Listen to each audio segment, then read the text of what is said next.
Hello, and welcome to this episode of WAHNcast, where we highlight the leaders and innovators in affordable housing. Today, I am beyond excited to be joined by someone whose career and passion for this industry truly embodies the spirit of leadership, Katie Goar. Katie is the president of Quadel Consulting, where she's been leading groundbreaking initiatives in affordable housing, compliance, and homeownership. Her work is a masterclass in creative leadership, and she is constantly finding ways to uplift her team and the communities they serve. In this episode, we're going to dive into her career journey from her first babysitting job to becoming a recognized leader in affordable housing, including how she's pioneered innovative programs like employee homeownership assistance and team empowerment. Katie also brings her experience as a fellow podcaster, hosting the popular Changemakers podcast, where she's been amplifying voices and sharing stories in our field. I can't wait to get into it. Welcome, Katie, to WAHNcast. Katie Goar, I am so excited to have you on today. I feel like I know you, even though I don't, because we run in so many circles together and I see all the great things you guys are doing out there. And I know your teammate, Tanya, really well, but I'm just so grateful to meet you. Thank you. It is a pleasure to be here. I love that we are podcaster to podcaster and elevating women's issues and housing. So you've met the trifecta of what I enjoy. Great. Then today's just going to be amazing. And I already feel the energy. I love to start with your first job and what you learned from your first job that makes you successful today, because I do think we have an audience that sometimes they're newer in their career and think, Katie Goar was just born in all this greatness. She always has been like an ultimate houser, right? An ultimate compliance queen. So it's really fun to hear those stories and where it started. Okay, that's funny because people look at our version of us today, and it's not often we get to talk about our progression, our lessons learned the hard way, or how we've moved through our career. So this is an interesting question. It's funny because when I was 12, my first job was a babysitter. This was, of course, during the 70s when 12-year-olds could babysit other people's kids. Different time, a different era. But I actually ended up babysitting all the way, as I got older and all the way through college. It was one of the ways to help me pay to get my way through college. And then I think my first real professional job was working as a financial analyst for some HUD programs like CDBG. And that was the first job I could get once I got my master's. I was like, I'll take any job, I'll do it. I had no idea what I was doing, but I was a bean counter and a compliance person. And I got into the field of affordable housing. I was absolutely smitten. Even though I was the bean counter, I was able to go out and see what was happening with new sidewalks, renovations, construction. And I was just really enamored by how a neighborhood could go through such a before and after with investment, and that people were not writing off these neighborhoods, and that you could actually put investment in and turn them around. When I'm saying this out loud now, it's kind of interesting to be both a babysitter and then a financial person, because like those are like my parts of my personality now, because it's allowed me to be a caretaker of others and really connect me to affordable housing, and obviously the other compliance and financial pieces. So that was the entry into the working world, so to speak. And who would have known we have a very parallel pre-now career. So I was always a babysitter as well. And I was in the 80s and 90s, but 12, that was my job. And then afterwards, I was an accountant. So I know exactly what you mean, though. It doesn't matter what hooks you on affordable housing. Once you step into that realm, you can't get away. I did paperwork part of affordable housing, but you're exactly right. Like you said, it's almost like a magnet. Once you start to learn and see the changes, you're hooked. Yes. That's an interesting parallel. And if somebody asked me like, hey, I have a 12-year-old child who can babysit, I'd be like, oh, no, thanks. So times were different, but it does kind of give you this sense of, I want to help others. And so for that, I was very grateful. Yeah, I like that story a lot. So I am lucky to know your teammate, Tanya, because she lives in Atlanta and she's fantastic and reached out to network. So we get to grab lunch together, not as often as I think we would like, because I think even though we're in Atlanta, we're both like in different countries of Atlanta where we live, but she speaks so highly of you, so highly of your creativity. I know she posted one time on LinkedIn about how you encourage everyone to make sure not PTO, but take time to brainstorm and think. And so I would love to hear about your creative leadership and how that comes to you and what you encourage. Tanya Bueller, she's amazing. She is one of our creatives, like I like to call them at Quadel. I have so many people who are analytics and compliance and trainers, but we have also a unique group of creatives, and she's definitely in that group. As far as like just allowing people to take time to brainstorm, I'm just now learning the value of creating margin for creativity and even journaling, and how much more you can create in your space if you're not just staring at an email or a spreadsheet all day. So I'm actually just learning this myself, and I'm trying to make sure that several people on my team are able to build that in to better themselves, better their job, obviously. But managing people, it's often what people say is the hardest part of a job. And yes, it's very hard, but try to motivate and encourage people. I think you just have to align their talents with their tasks and create a place where performance and balance can be achieved. And when you look at your team, for example, Tanya, I can look and say, okay, she being a creative mind and what she does for the company, she needs to be able to have a sense of renewing so she can generate more of that creativity. So yes, it's a very unique thing when we sit there and say, how can I brainstorm? How can I dream? How can I plan? And that really doesn't happen sitting in front of email. No, it's so true. And have you noticed since you've started like sharing your learning that first of all, they're happier at their job, I would think. But second of all, they show up refreshed and like you said, more ideas are coming, but don't you just see like the explosion after they get that time?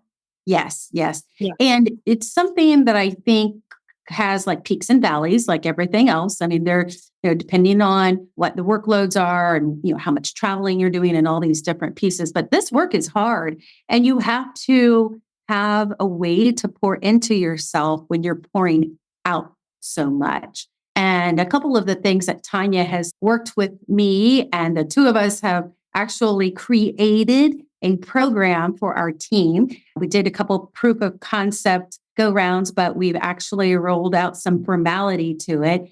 Is how do we take that same type of creativity and encouragement to everybody on the team? And what does that look like? Yeah. We have a lot of consulting staff that travel, for example, and they go to housing authorities or properties and help them do some really intensive work. It's very hard to juggle being on the road in sketch Ubers or sketch hotels.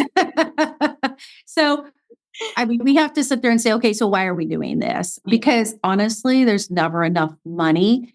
And we really need to find people who understand what the needs are and why they're doing it. And even if you look at the management books, they'll tell you money cannot be your main motivator.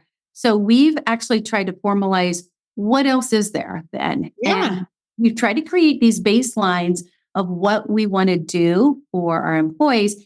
And we've realized that it's the extras that actually do matter. For example, we've created some yay days that allow people to take off bonus days. Doesn't have to be vacation, doesn't have to be sick. You get 4 yay days a year, once a quarter. And we try to encourage them to do something to kind of yay for themselves. And we have so many, working parents. And when they take off time, it's usually to pour into their family. And so we've tried to be very purposeful to say, wait a minute, you have yay days that you can pour into you. We've really scoured some concepts. We also do noise canceling headphones and luggage upgrades for traveling staff. I mean, we've even done online cooking classes for some of our consulting teams. So we really try to tap into these kinds of extras, is what I call them, and pour into our team, like I said, as much as they're pouring out.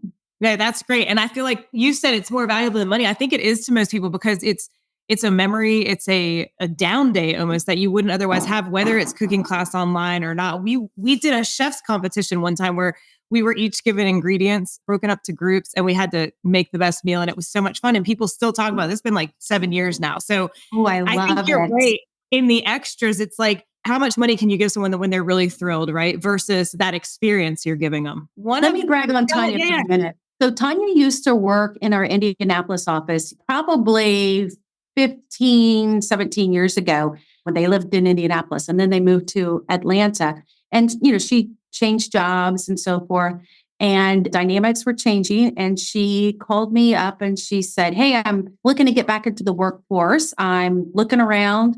And I said, whoa, stop right there. I said, "Come on back to Quadel." That's awesome. Yeah. And I said, "No, you're free to look around." But I said, "Come on back." And one of the things she said to me, and I remember this, is she said, "I need to be in a position to pick up my kids from school every day." And I said, "That's fine. We will work with you in that capacity." And she was seeing it as an obstacle to her employment. And I said, "Absolutely not. We want you to have a job where you can say, 'Hey, I'm going to take my lunch hour from 2 to 3, and I'm going to go pick up my kids every day.'"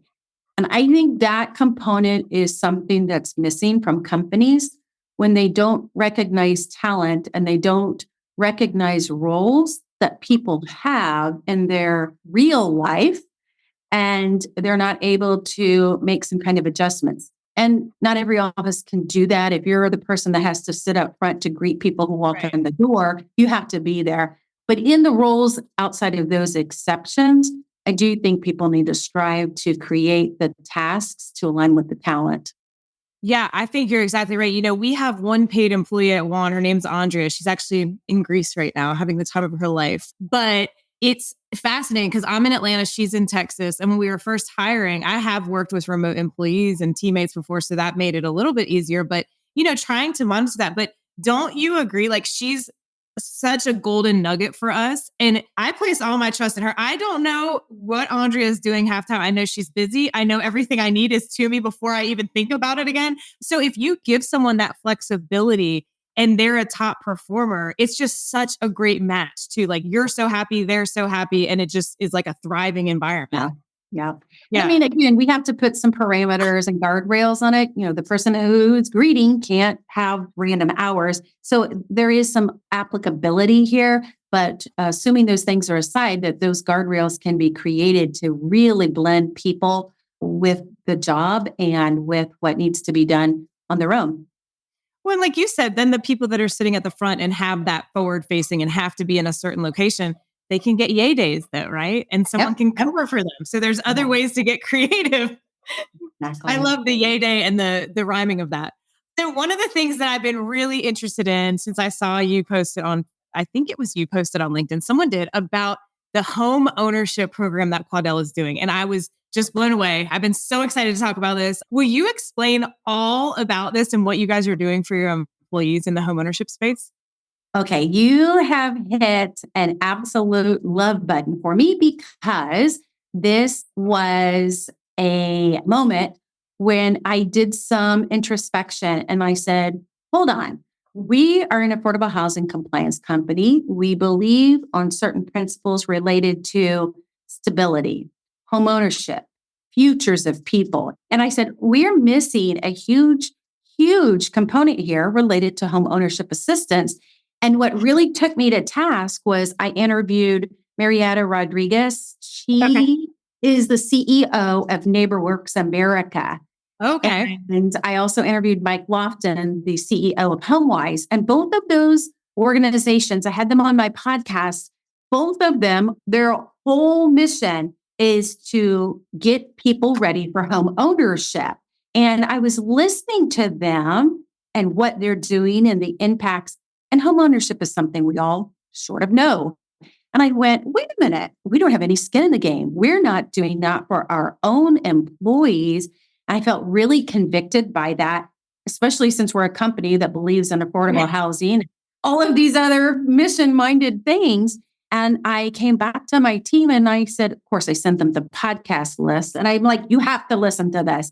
I'm like, we have to create this. And pulled in a couple of people, Tanya being one of them. And I said, we need to launch this. And we need to do it the right way because we don't really know a lot about homeownership assistance programs. Yeah. So we're like, go out. We networked with both of them at NeighborWorks and HomeWise.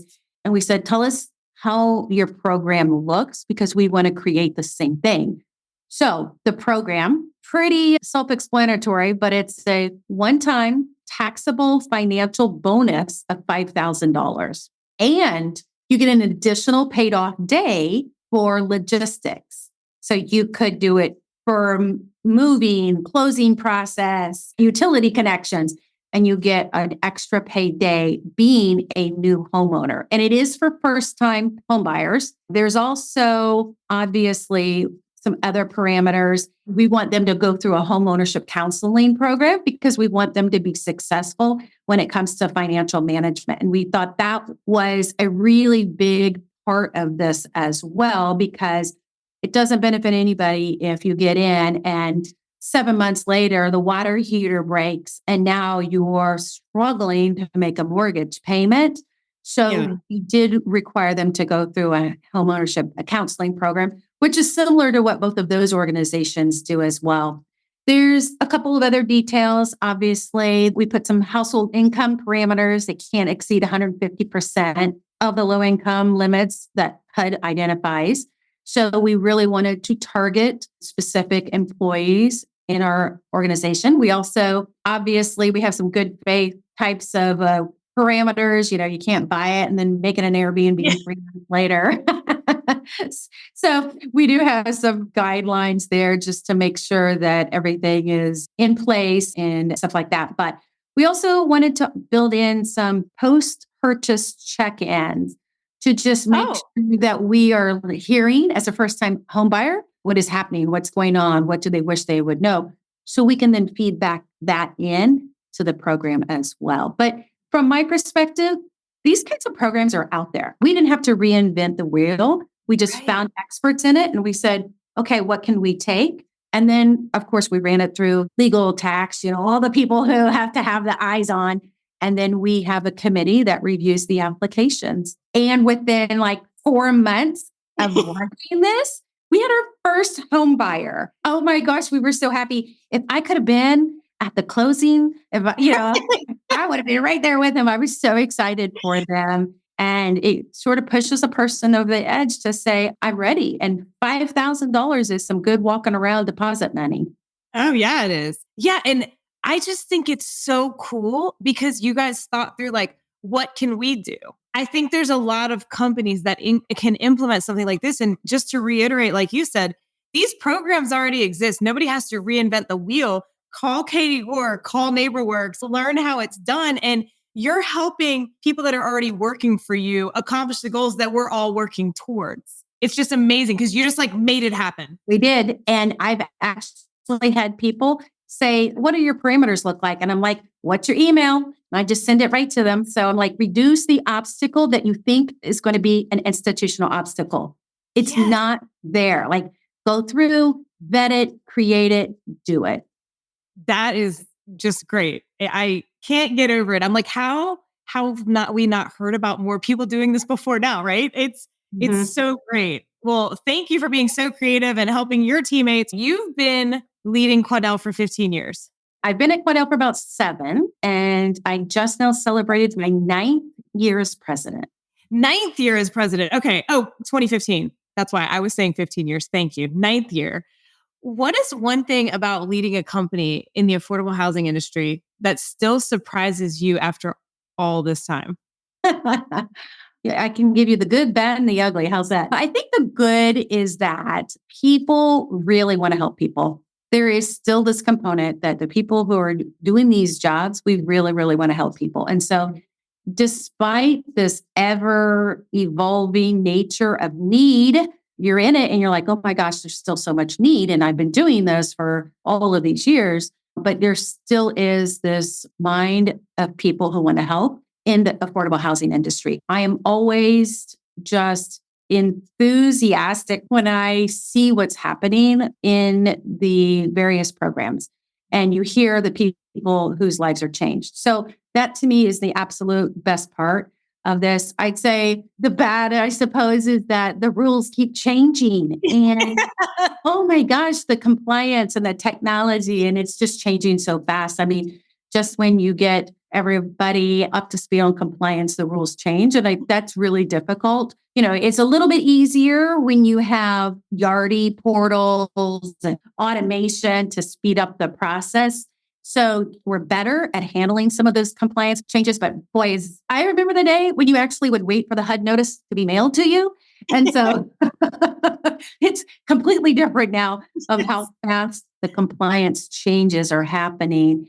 And I think that's also a burden on us to make sure that we are working with such efficiency that we are able to take these compliance pieces with the new policies and then just adapt quickly. So, but it is a constant foot on the pedal moment, constant learning and continuous learning. I suppose if I'm using my analogy, ugly would be I'm waiting on this one. I'm like, I know. Lean in, so we're going to spill the tea here. Yes. I absolutely have such a reaction when I read how people are scamming people who are on waiting lists. I take it personally. I get so upset when I hear and see the latest scams for people who are in need for housing. I think that is one of the ugliest things. I'm always shocked and quite frankly, disappointed and depressed that I see what's happening.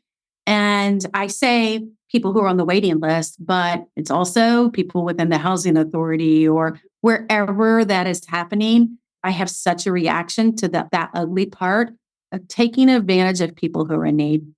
Right. They already have odds stacked up and then you add this to it. Yeah. That is ugly. You came up with your ugly one. There you go. And before that, you spoke of changes and all the changes in compliance, and the affordable housing sector has seen radical changes over the past 3 decades. Can you share a moment or a project that reminded you of why this work is so transformative? Well, I've got several of them that are coming to my mind. I'm probably thinking of the emergency housing vouchers. When those came out the door, they were very creative from HUD's perspective. They met an immediate need, and we were able to help our clients, Memphis, Phoenix, Oregon, Birmingham. We worked with so many cities and housing authorities who needed to get those emergency housing vouchers out the door and get them out fast.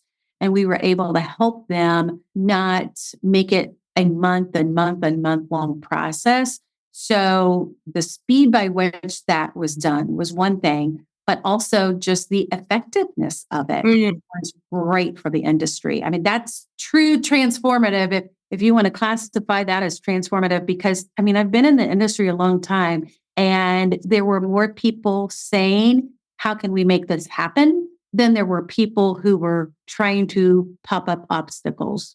Yeah. And you had to feel so good going home those days when that was happening.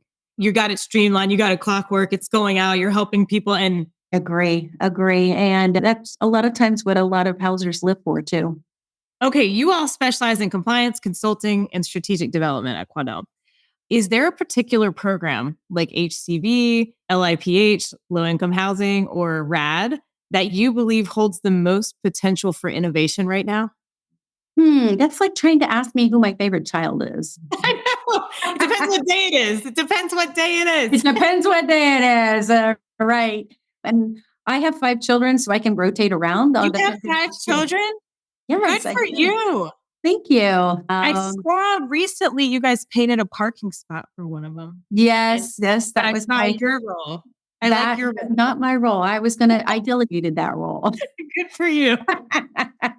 Well, congrats on your 5 children. That's awesome. Thank you. The ages 25 to 14. So we have a handful and a house full. Mm-hmm. I have 3 brothers. I love big families. I don't have children of my own, but 5 kids sounds like a dream to me. That's amazing. Well, it is some days. Actually, my husband was adopted. And so just a little backstory. He was adopted. He was young. He had a single mother situation, and her parents back in the day said nope. And so she gave him up for adoption. And so his whole entire life, he has wanted a family of his own because he had that Yeah. kind of displacement concept. And then he just said, I just want a really big family. And which is funny because when we first met, I was like, no, I don't want any kids. But we worked it out. Yeah, it's always an interesting topic. I was actually just talking to somebody about it yesterday. It's funny, I'm 43 now, and I didn't plan for it. I was like focused on my career. My husband has 3 children from his first marriage, and then now I'm in the point where I'm like, you have to decide. Like now it's time to decide. You know what I'm saying? But it is interesting to hear everyone's story and how that happens while you're running your career too and running companies. Yes, yes. This is probably not a good analogy, but I say it's like juggling chainsaws. But I think every mother and father out there probably can identify with that. Right. All right. Well, let me pick a favorite child here, I Yeah. suppose. I would say tax credit if I have to pick amongst the list, because tax credit, and I'm thinking this out loud as I go, but I'm thinking tax credit has the unique ability to leverage investment into a neighborhood, bring in the private sector to do what they are so good at, and still bring in affordability. So good. But a lot has to happen in the tax credit space for it to get bigger and better. And that's going to take willpower on the people who are making those decisions. But again, it's like the tool is there. We don't have to reinvent the wheel on this one. Tax credit is there. Use the tool, make it happen. And we just need the will to make that happen. But that's the kid I would pick at this point when it All the most right. potential for innovation. I think each one of them have their merits. Of course, HCV has got great potential for innovation in there, but that could be a whole nother podcast. Well, another podcast. We'll pick that kid another day and redo. Mhm. So speaking of innovation, on your podcast, Changemakers, that we all know and love, you highlight innovative leaders in affordable housing. What's one of the most unexpected leadership lessons you've learned from hosting those? Oh, that's a good question. Very, very good question. It's funny because not many people ask me that. So Right? I like it. I think one surprising lesson, well, first right off the bat, is sometimes you have to take a leap before you completely feel ready. So I had never done a podcast before, and then I started one. So if I had waited until I felt I was comfortable, I probably would not have ever launched and done that. So that was like a lesson for me. But then what I'm getting is there are so many leaders that I've interviewed that share stories about jumping into these same kind of situations and challenging times or challenging roles without having practiced it a million times. And I thought, you know what? That means we're all doing this. We're all learning. And it's not fake until you make it. That's not it. But we are all learning and trying to say, because affordable housing is so crucial, we don't have time to wait 3 years for an on-ramp for us to get comfortable in some of these things. And I'm realizing there are leaders all in a whole bunch of different roles, and they're saying, hey, just because we haven't done development doesn't mean we can't. I interviewed Carol Gilbert Jones from Palm Beach County, and she is using shipping containers and reusing them for efficiencies in housing.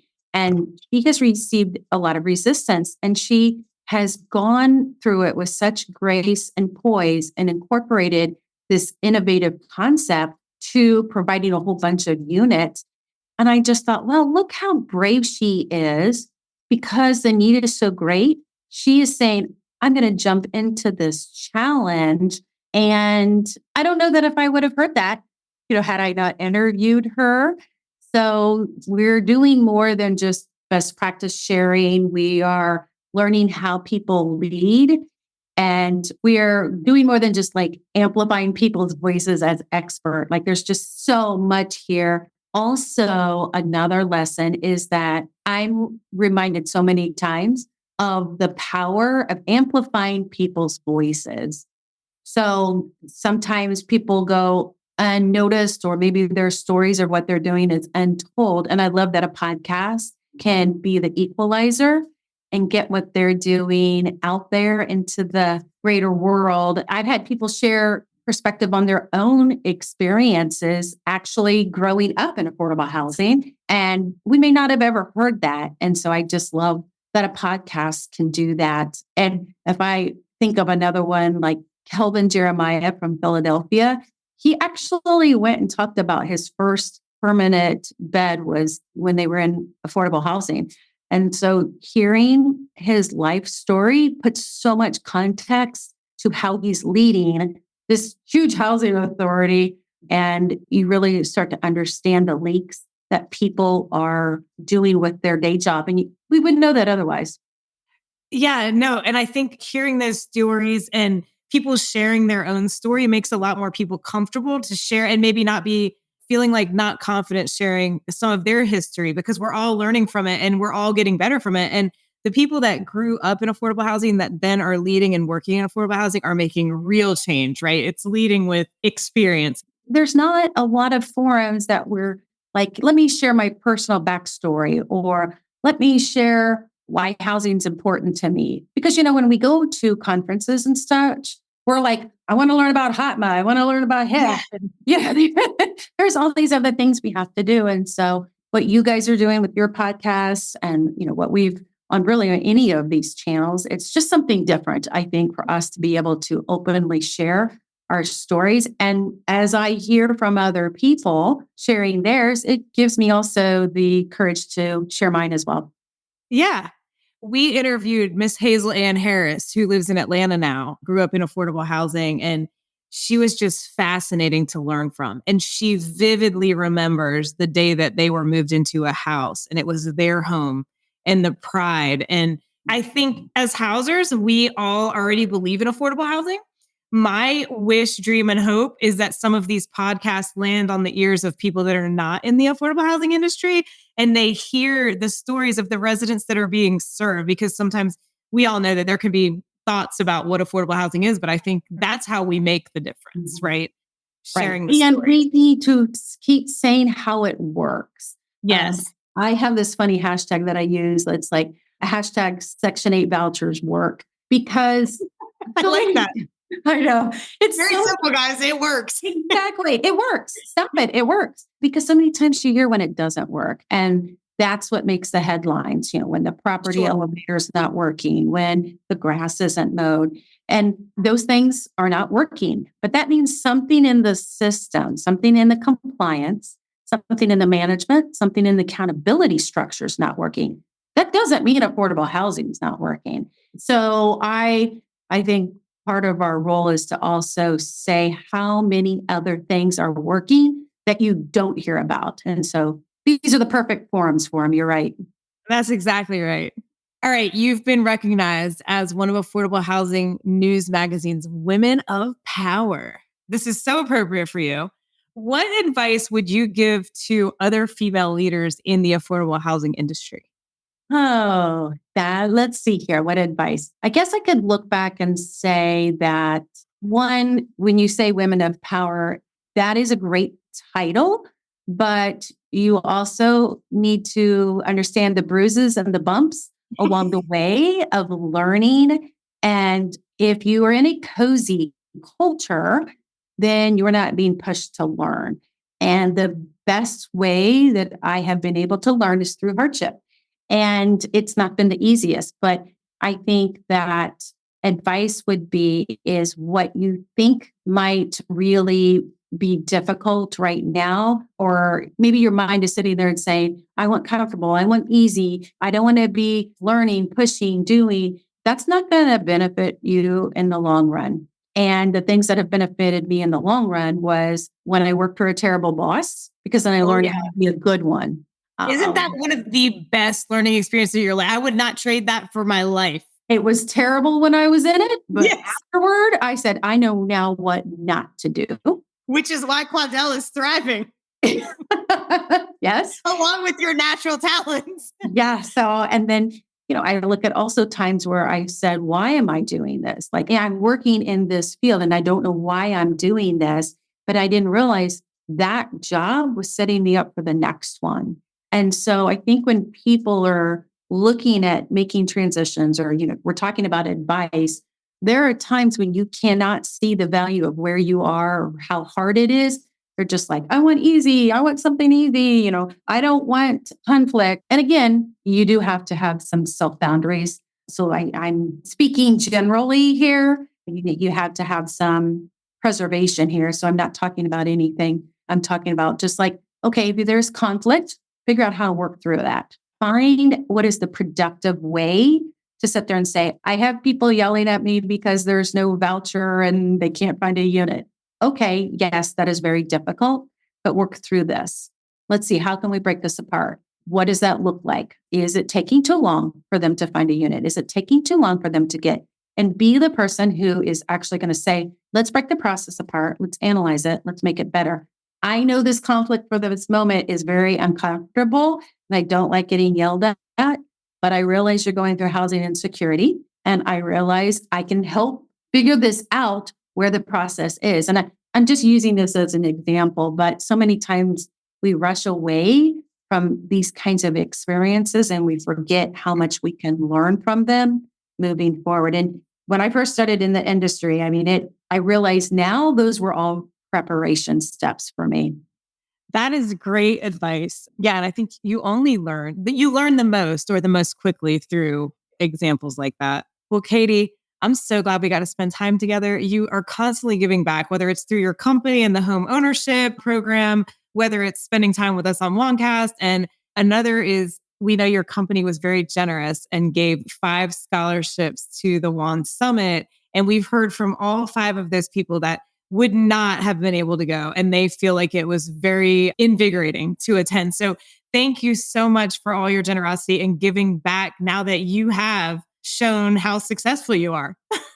Well, thank you. And you can count on us to do that again next year. Oh, well, thank you. You heard it here first on the one. It's recorded. It's recorded. Well, thank you so much. It makes a huge difference to people that wouldn't otherwise go to a conference. And we all know how beneficial conferences can be for so many things.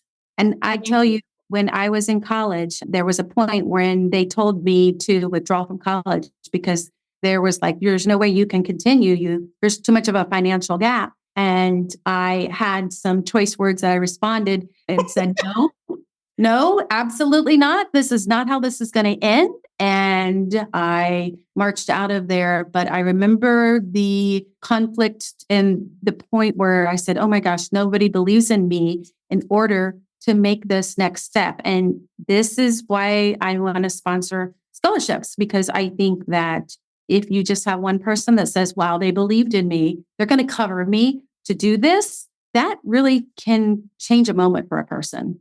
And a lifetime. Think about how different your life is because you were able to finish that. I got chills when you were telling that story. And I'm so glad someone came through for you, because what would we be doing without Katie Goar in the affordable housing industry? I mean, seriously, like, you have so much passion for it. And it's true. You can change a lifetime from that. So I'm glad someone believed in you and put their money behind you.